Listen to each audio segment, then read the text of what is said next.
예, 저희가 준비한 6위를 만나볼까요? 문재인 정부 시절에 대표적인 친정권 검사로 분리가 됐던 박은정 성남지청장이 최근 사의를 표명했습니다. 그런데 본인이 그만두고 싶어도 바로 그만둘 수 없는 상황이라는데요. 화면부터 만나볼까요?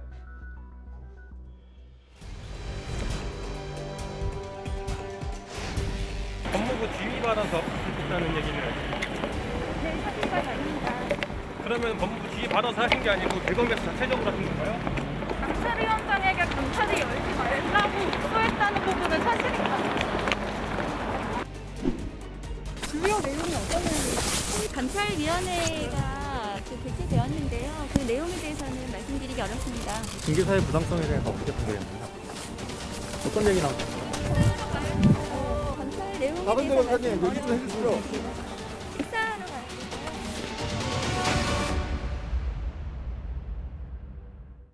오늘 검찰 내에 두 가지 얘기가 좀 있었어요. 박찬호 광주지검장, 윤석열 정부 초대 혹은 이번에 검찰총장 되는 거 아니냐는 얘기가 나왔는데 일단 사표를 던졌고요.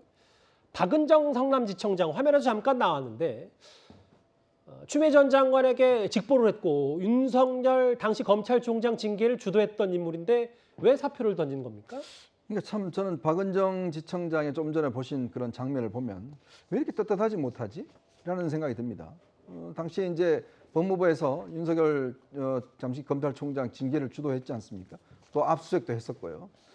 그 사이에서 전화 통화를 통해서 여러 가지 당시 심재철 당시 검찰국장과 통화하는 내용도 공개된 바가 있고 참 떳떳하지 못한 느낌이 드는데 이분이 성남지청장 가서 대장동 관련된 수사를 하면서 당시에 대장동 관련돼서 여러 가지 이제 그 수사가 이제 진행이 됐습니다.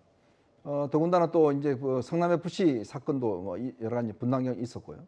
그런 사건에서 실제로 당시에 박하영 차장이라고 해서 밑에 있는 그 차장 검사가 이거 적극적으로 재수사를 해야 된다라고 주장을 했었는데 본인이 계속 수사를 뭉갰죠.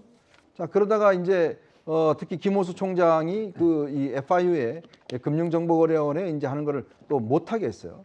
그러다 결국 박하영 당시 차장검사가 항의성 사표를 내고 검찰을 떠났습니다. 본인이 당시에 그때 주장한 게 뭐냐면 내가 지금 자료를 꼼꼼히 봐야 되기 때문에 그렇다라고 이야기를 했습니다.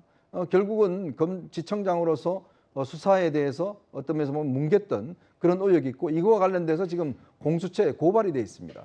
자, 그렇다 보니 보통 지금 이성윤 전 서울고검장 같은 경우도 지금 재판 중이기 때문에 본인이 사표를 냈지만 명예퇴직이 안 되는 거거든요. 예. 사표 수리가 안 됩니다. 재판 끝날 때까지.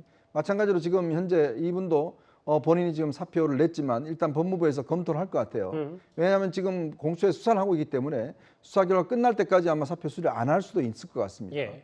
그런 측면에서 지금 현재 박은정 지청장이 사의를 냈지만 여전히 법무부가 심사 중이라는 것도 바로 그러한 연유가 있는 것 같습니다. 자막에 잠깐 나오네요. 윤석열 당시 검찰총장 징계 때 이 징계를 주도했던 인물 가운데 잘 알려져 있고 성남 FC 의혹은 그 당시 몇몇 대기업들이 이재명 당시 성남시장 시절에 후원금을 몰아준 거 아니냐 이 의혹인데 지금 사표 수리가 어려울 것이라는 전망이 많은데도 불구하고 사표를 던졌다. 박은정 지청장도 또 여러 생각이 좀 있을 것 같은데요. 그렇죠. 아무래도 이제 윤석열 지금 말씀하신 건 윤석열 그 당시에 이제 총장이죠. 총장 징계에 이제 주도 역할을 했기 때문에 지금 그분이 대통령이 되셨잖아요. 예. 그런 상황에서 계속 검찰에 있기가 본인 입장에서 상당히 불편할 수 있죠. 그런 점에서 명예퇴직을 저는 신청했다고 봐요. 물론 저 퇴직이 받아들일지 안 받아들일지는 지켜봐야 되겠습니다. 왜냐하면 지금 공수처에 고발이 돼 있는 상태라 그 수사가 어떻게 진행되느냐에 따라서 달라질 수는 있겠지만 본인 입장에서 계속 저 자리에 앉아 있는 게 의미가 있겠어요. 제가 볼 때는 아마 이제 박은정 지청장 입장에서는 그런 여러 가지 상황을 고려해서 명예퇴직을 신청한 게 아닌가 그렇게 보여집니다.